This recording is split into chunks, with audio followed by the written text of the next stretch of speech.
हमने महाराष्ट्र और मराठी भाषा क्या राष्ट्रवादी भाषा नहीं है क्या? और इस तरीके की बात करके ये क्या अलगाव पैदा करना चाहते हैं? ये अपना खुद का गड्ढा खोद रहे हैं अपने लिए। और इस तरीके से जो इन्होंने अपने संस्कार परिलक्षित करे हैं वो बहुत ही विहीन है, बहुत ज्यादा निकृष्ट मानसिकता है ये।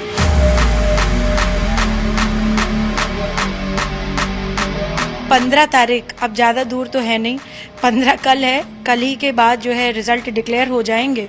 आप देखेंगे कि महायुति ने जो एक फॉर्मूला डेवलप किया है और जो एजेंडा लेकर के चली है महायुति कि हमें विकास की बात करनी है, हमें किसी जाति विशेष की बात नहीं करनी, हमें किसी धर्म विशेष की बात नहीं करनी।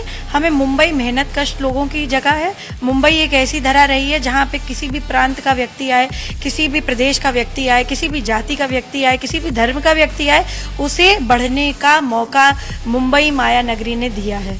उसी के तहत महायुति ने भी यही एजेंडा रखा है। मुंबई में आप हैं, मुंबई में प्रचार के लिए भी आप अलग अलग जगहों पर गई। जो यहाँ पर एक मुद्दा काफी ज्यादा देखने मिला, मराठी गैर मराठी का, खासतौर से जो ठाकरे बंधु लगातार कहते रहे कि मराठी खतरे में है, मराठी भाषा, मराठी लोग, मराठी अस्मिता की बात। आपको क्या मूड यहाँ पर जनता का दिखाई दिया? देखिए, बीएमसी चुनाव में महायुति की प्रचंड जीत होगी और 15 तारीख, अब ज्यादा दूर तो है नहीं, 15 कल है, कल ही के बाद जो है रिजल्ट डिक्लेयर हो जाएंगे। आप देखेंगे कि महायुति ने जो एक फॉर्मूला डेवलप किया है और जो एजेंडा लेकर के चली है महायुति कि हमें विकास की बात करनी है, हमें किसी जाति विशेष की बात नहीं करनी, हमें किसी धर्म विशेष की बात नहीं करनी। हमें मुंबई मेहनत कश लोगों की जगह है। मुंबई एक ऐसी धरा रही है जहाँ पे किसी भी प्रांत का व्यक्ति आए, किसी भी प्रदेश का व्यक्ति आए, किसी भी जाति का व्यक्ति आए, किसी भी धर्म का व्यक्ति आए, उसे बढ़ने का मौका मुंबई माया नगरी ने दिया है।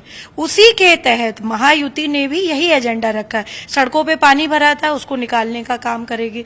जहाँ पे लोगों की जन सुविधा केंद्र नहीं है, वहां पे वो सारी सुविधाएं प्रोवाइड कराएगी। ठाकरे बंधुओं ने अपनी खुद की संस्कार परिलक्षित किए और मैं समझती हूं जो एक तरह से मराठावाद की बात कर रहे हैं, वो जो अपनी तरह से लोगों को दिशा भ्रमित करने की बात कर रहे हैं, मैं इन दोनों लोगों को जवाब देना चाहती हूं कि ब्रिटिश राज साहब खत्म हो गया है। अब इस तरीके की डिवाइड एंड रूल वाली जो पॉलिटिक्स है ये बंद कर दीजिए। महाराष्ट्र भी भारत का हिस्सा है। We are all a part of the republic of Bharat. और हमें आदरणीय प्रधानमंत्री जी ने साफ तरीके से बोल रखा है, एक मूल मंत्र दे रखा है सभी कार्यकर्ताओं को, पूरे देश को, सबका साथ सबका विकास। और प्रधानमंत्री नरेंद्र मोदी जी की यही सोच हमें विजय दिलाती है। हमने महाराष्ट्र और मराठी भाषा क्या राष्ट्रवादी भाषा नहीं है क्या? और इस तरीके की बात करके ये क्या अलगाव पैदा करना चाहते हैं? ये अपना खुद का गड्ढा खोद रहे हैं अपने लिए। और इस तरीके से जो इन्होंने अपने संस्कार परिलक्षित करे हैं वो बहुत ही विहीन है, बहुत ज्यादा निकृष्ट मानसिकता है ये। इसके अलावा कांग्रेस के नेता ने कहा कि यहाँ पर कोई जो है मोमिन जैसा जो यहाँ पर मेयर आना चाहिए। किसी ने कहा कि देश में एक बुरखे वाली जो है वो भी प्रधानमंत्री बन सकती है। एमआईएम जो खुद ही आप देख लीजिए कि ये कांग्रेस के लोग किस तरीके की बात महिलाओं के लिए करते हैं। बुरखे वाली इस तरीके की शब्द क्यों यूज करते हैं भाई?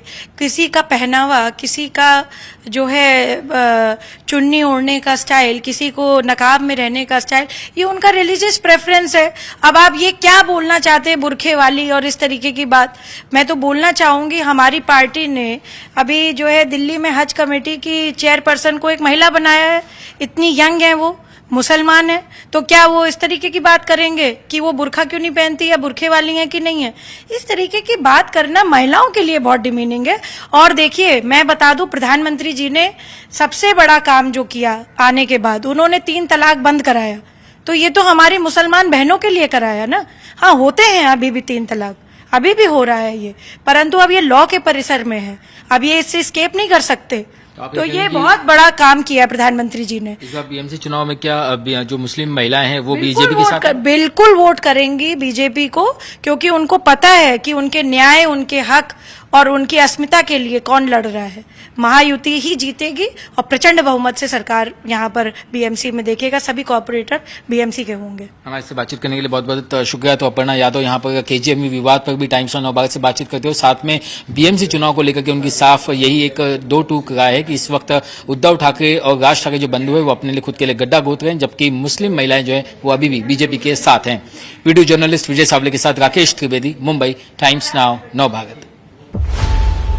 खबरों की रणभूमि में यहाँ शोर नहीं सोच लड़ती है, जहां शब्द नहीं फैक्ट्स वार करते हैं और हर सवाल खोलता है सच की नई परत।